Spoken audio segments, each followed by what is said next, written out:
मैं Brijnandan Yadav Asian event news के लिए सुप्रीम कोर्ट के वरिष्ठ वकील कौशल यादव जी से मैं कुछ वर्तमान पोजीशन में जो दिल्ली और एलजी सरकार के बीच में कानूनी मुद्दे चल रहे हैं उस पर मैं आपसे बात करना चाहता हूं।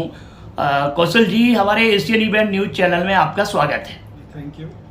मेरा पहला सवाल ये है आपसे, जिस तरीके से दिल्ली सरकार और एलजी के बीच में कानूनी मुद्दा चल रहा है, जबकि सुप्रीम कोर्ट ने अपना एक फैसला दिया है, उस फैसले के खिलाफ सरकार जो है अध्यादेश ले आई है।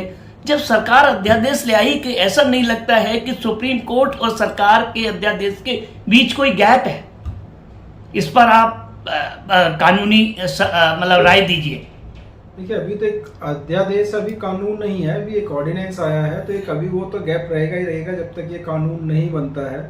और फिर अल्टीमेटली ये अध्यादेश आ रहा है जो आपका ऑर्डिनेंस है, और वो कितना जो संवैधानिक कॉन्स्टिट्यूशनल वैलिडिटी उसकी क्या है, वो ऑलरेडी बेसिकली ये जो ऑर्डिनेंस लाया गया है वो सुप्रीम कोर्ट के जजमेंट को नलीफाई करने के लिए लाया गया है, जहाँ सर्विसेज में ट्रांसफर और पोस्टिंग का राइट्स दिल्ली गवर्नमेंट को दिया गया है सर्विसेज मैटर के, एक्सेप्ट डीडीए एंड पुलिस।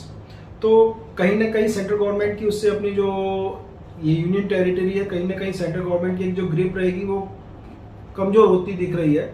तो गवर्नमेंट ने उस चीज़ को ओवरकम करने के लिए एक अपना लेके आए हैं, इससे अपना मीन टाइम काम चलाएंगे, फिर ये राज्यसभा में आएगा, वहाँ से होता तो ये कानून बनेगा। तो अभी फिलहाल एक गैप, और एक ये गैप इसलिए बना है, गवर्नमेंट लेके आई है कि सुप्रीम कोर्ट का जो जजमेंट है उसको अभी इम्प्लीमेंट ना करना पड़े। सर, इसी में एक हमारा और सवाल है, जब केजरीवाल सरकार ये कह रही है कि मैं इस अध्यादेश के खिलाफ सुप्रीम कोर्ट में याचिका दायर करेंगे, क्या सुप्रीम कोर्ट अपने ही फैसले की अवहेलना होते हुए ये याचिका स्वीकार कर लेगा, इसमें कोई फैसला दे सकता है? देखिए, ये अवहेलना आप इसे नहीं कह सकते हैं, एक अध्यादेश है, पहले भी हुआ है। गवर्नमेंट का कॉन्स्टिट्यूशन में गवर्नमेंट को राइट है कि वो इस तरह से कोई भी जजमेंट है उसको वो करने के लिए अपना एक अध्यादेश ला सकते हैं, बाद में उसे कानून में तब्दील करके उसको वो कर सकते हैं। कि कानून बनाना पार्लियामेंट का काम है, कानून सही है या गलत है ये काम सुप्रीम कोर्ट का देखना है। सुप्रीम कोर्ट ने अभी टाइमिंग ने एक जजमेंट दिया, उसमें उन्होंने कहा कि सर्विसेज, क्योंकि एक इलेक्टेड गवर्नमेंट है तो उनके पास ये पावर होना चाहिए, कौन अधिकारी काम करेगा कौन नहीं करेगा, उनके लिए उनको एक राइट दिया, एक्सेप्ट जहाँ सेंट्रल गवर्नमेंट डायरेक्ट आ रही है। जैसे पुलिस का है, डीडीए है, वो उन्होंने सेंट्रल गवर्नमेंट को कहा कि आपका एक्सक्लूसिव डोमेन है, you will work in this, but as far as services to Delhi state is concern, union territory is concern, that will remain with the Delhi government transfer posting as far is concern. तो उस view से उन्होंने एक judgement दिया और उन्होंने central government की powers को कहीं ना कहीं डाइल्यूट किया है। तो उन पावर्स को इंटैक्ट रखने के लिए ये लेके आए, उनको अपने संविधान में अधिकार है लाने के लिए, तो इसे एक अवहेलना नहीं कह सकते। उन्होंने अपनी एक कॉन्स्टिट्यूशनल राइट को एक्सरसाइज किया है। Now it is for the parliament to see whether it can be made into law और नॉट। सर, एक सवाल और है, जिस तरीके से अध्यादेश वो कह रहे हैं कि हम इस अध्यादेश को लोकसभा में तो उनकी मेजोरिटी है पास करा, लेकिन कि राज्यसभा में पास कराने के लिए जिस तरीके से केजरीवाल अन्य राजनीतिक दलों के पास बहुमत जुटाने के लिए जा रहे हैं, अगर वो गिर जाता है, अगर वो बिल गिर जाता है, जो अध्यादेश गिर जाता है, तो वहां सरकार की हार होगी। तो उस पोजीशन में सुप्रीम कोर्ट का क्या रोल होगा सर?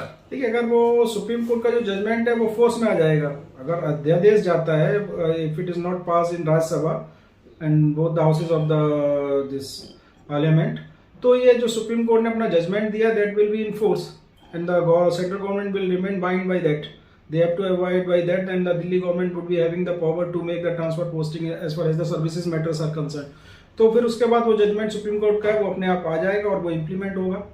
अध्यादेश उस जजमेंट को केवल नलीफाई करने के लिए, उसके जो इफेक्ट है, जो उसकी पावर, उसको कहीं ना कहीं कर्टेल करने के लिए है। सर, इसी में मैं एक छोटा सा सवाल और है कि मानो ये बिल गिर जाता है और बिल गिरने के बाद जो आपने कहा कि सुप्रीम कोर्ट का जो ये ऑर्डर है वो ऑर्डर अपने आप क्रियान्वित होने लगेगा।